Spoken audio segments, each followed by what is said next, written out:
Leaders Eat Last, a revolutionary take on leadership wisdom. Introduction. Why is trust so fragile? In today's workplace, trust feels like a rare commodity. Teams compete internally, employees doubt their leaders' promises, and managers struggle with inefficiency. Have you ever wondered why carefully crafted incentives fall flat? Why do teams often seem disconnected? Simon Sinek offers answers in his book Leaders Eat Last. True leadership isn't about stacking power, it's about creating safety so everyone commits to a shared goal.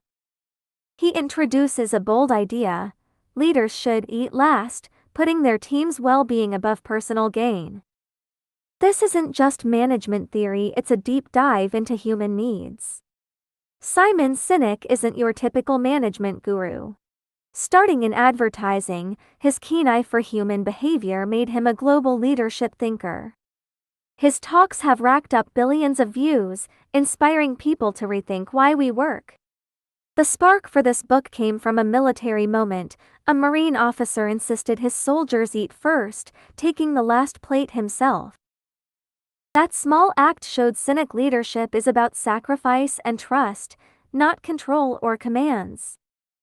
Today, we'll unpack the heart of this book, exploring how to ignite trust and rebuild team unity in your workplace. This journey has 3 stages. First, we'll trace the biological and cultural roots of safety and trust, answering why trust is a team's lifeline.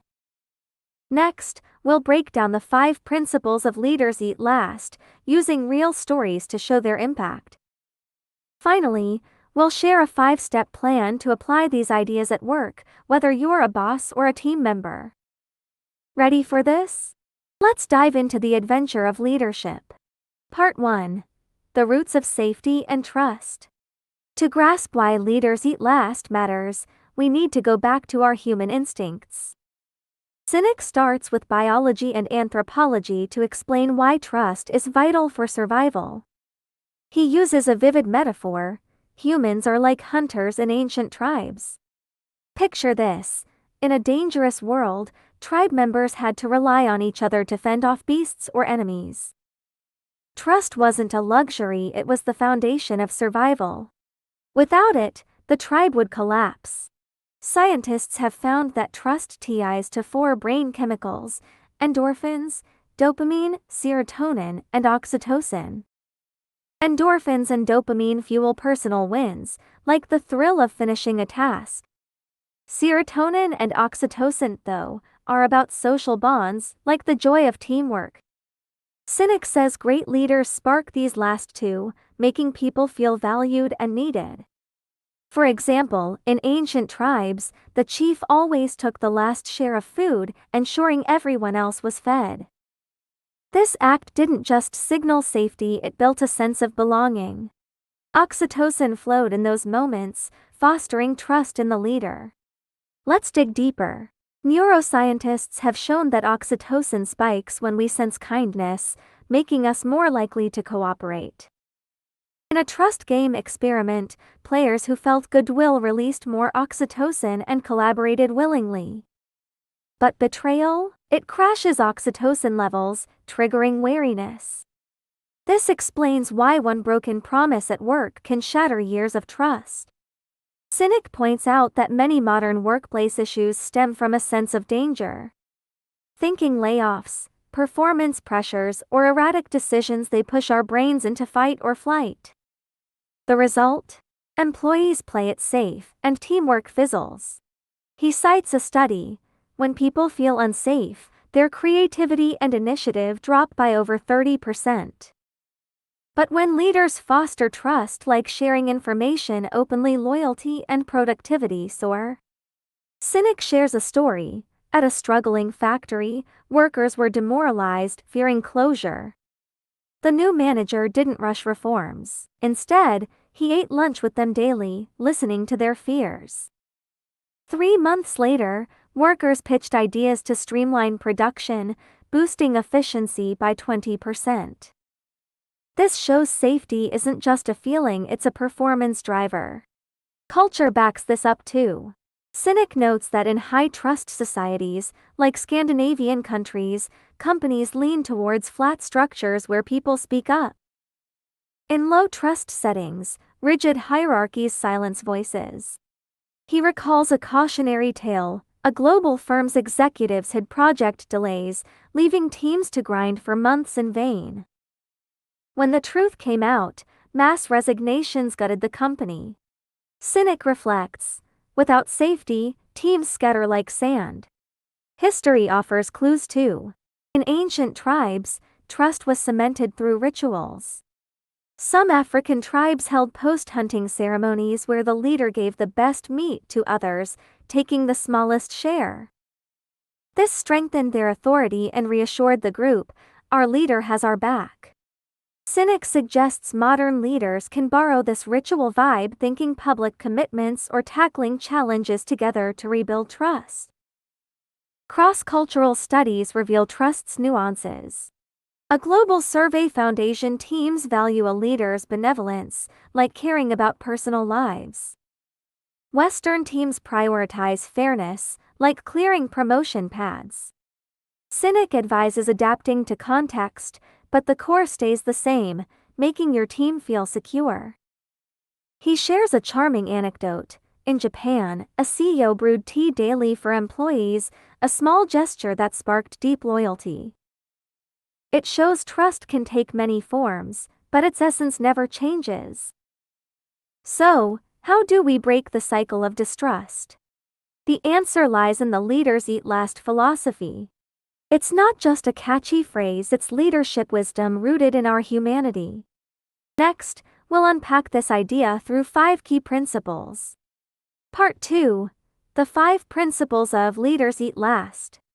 At its core, Sinek argues true leaders sacrifice for their teams, putting others' needs first.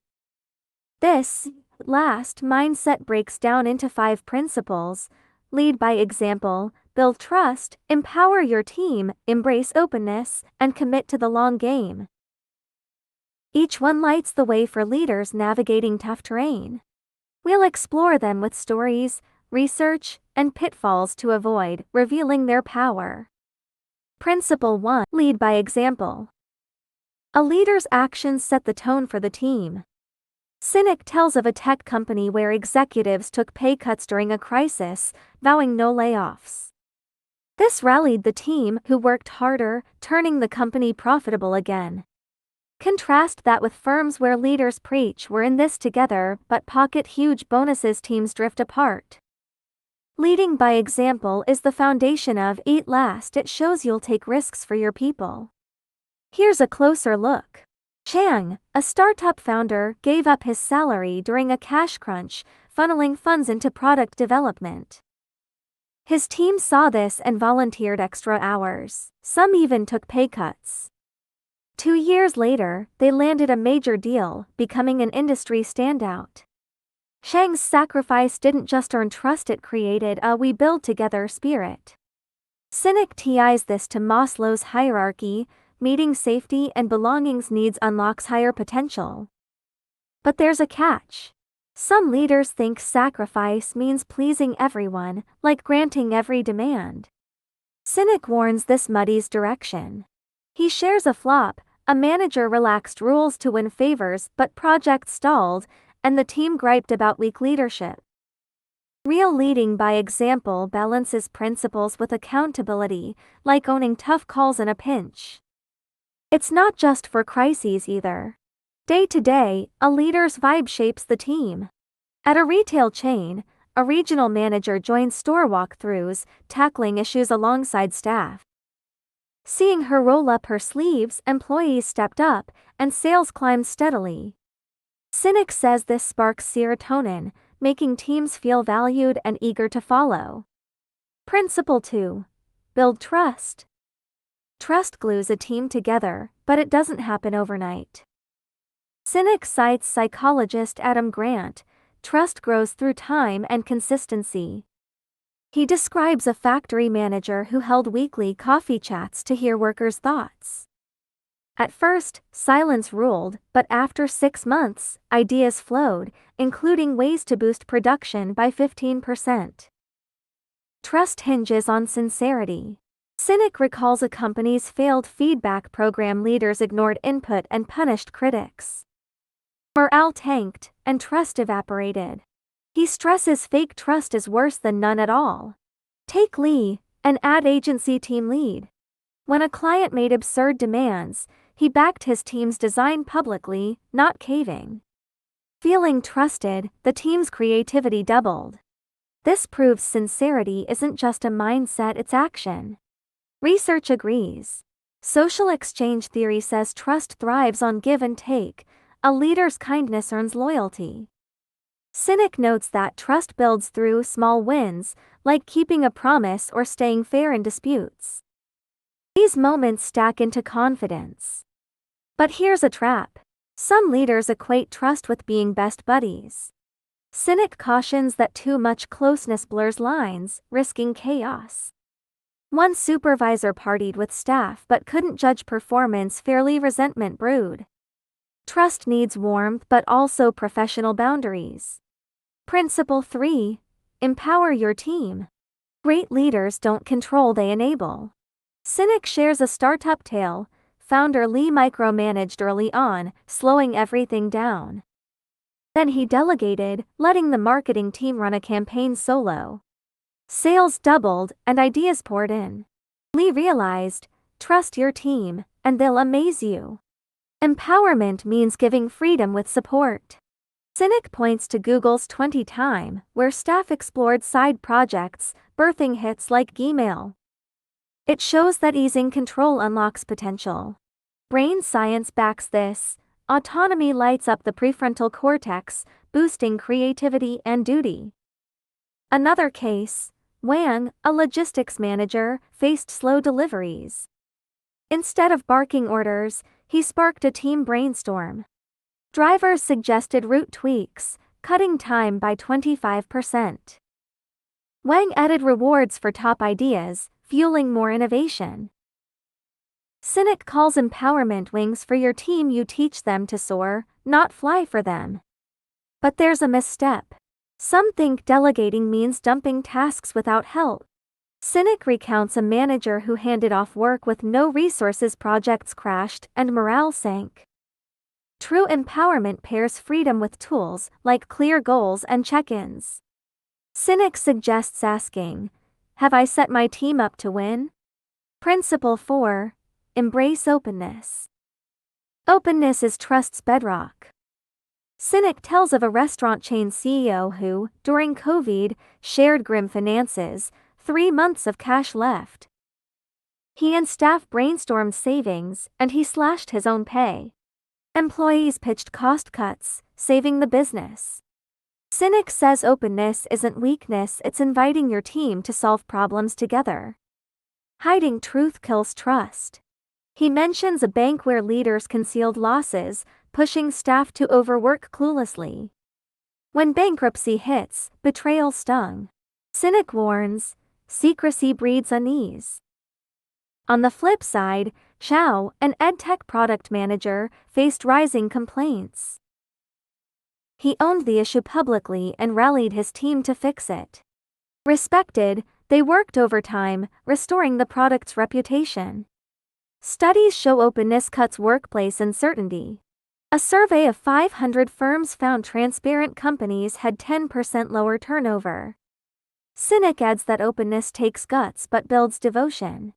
He shares a quirky story. One boss posted weekly budgets in the cafeteria. Staff joked they knew coffee costs. Yet that firm became a talent magnet. The pitfalls? Openness isn't spilling everything.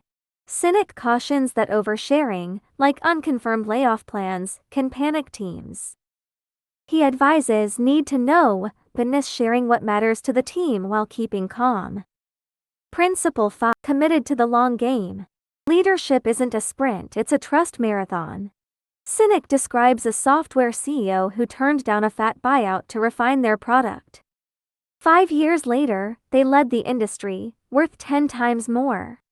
He says true leaders trade short-term wins for future gains, like a chief storing food for the tribe. This applies to people too.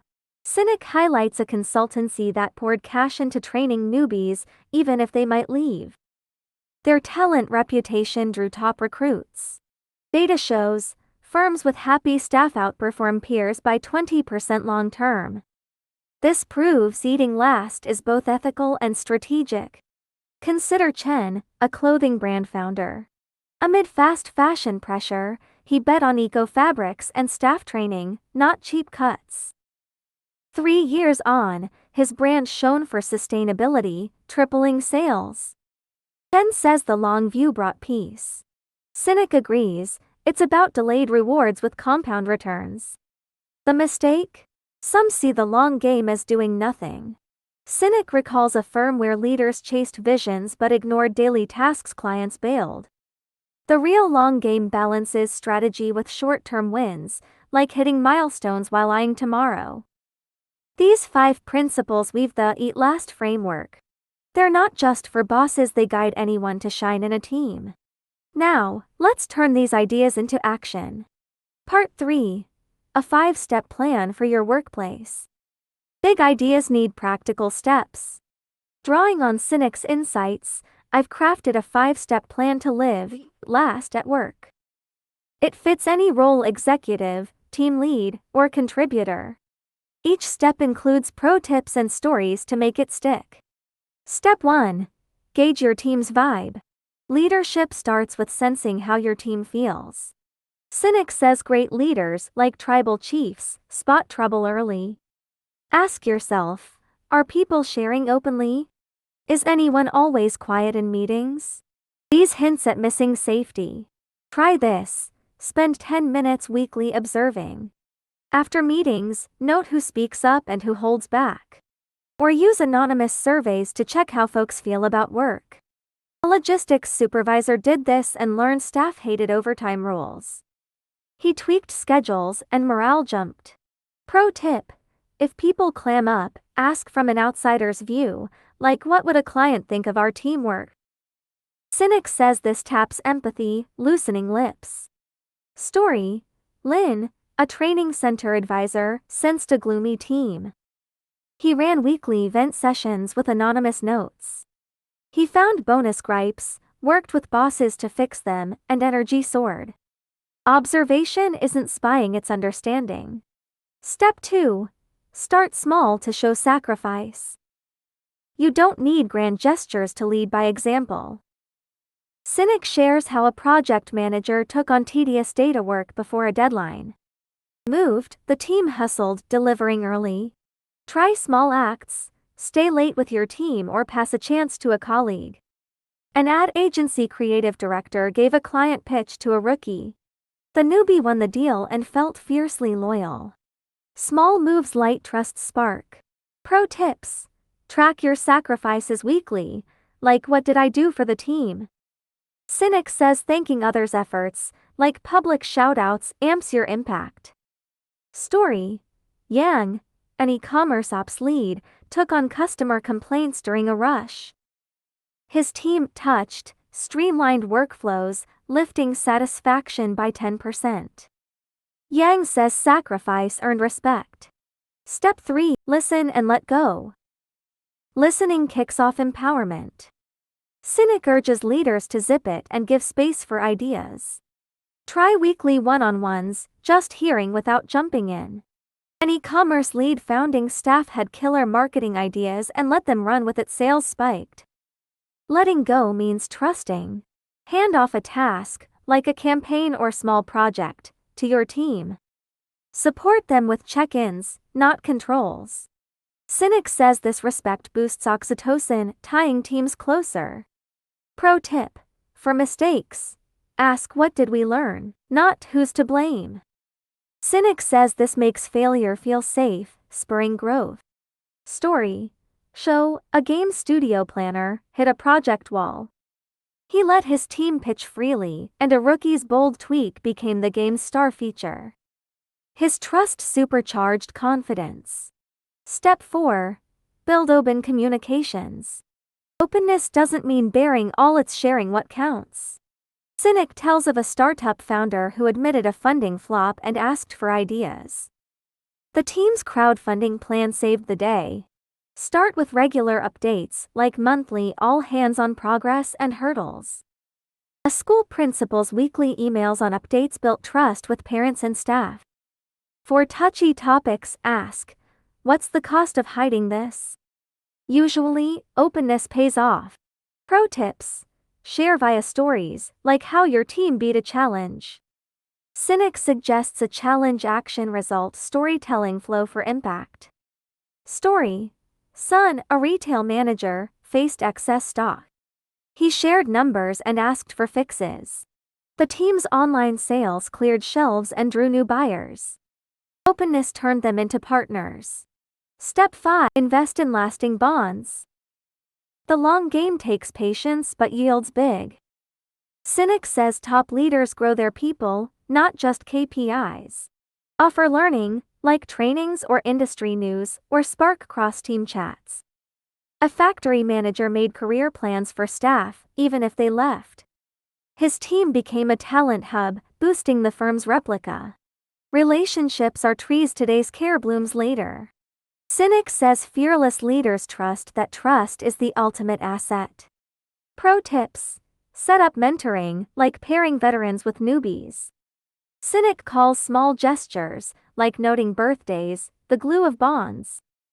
Full story: Gao, a design firm project lead, inherited a downbeat team.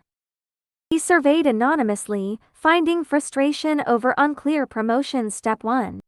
He took on tough client talks himself, earning trust. Step 2.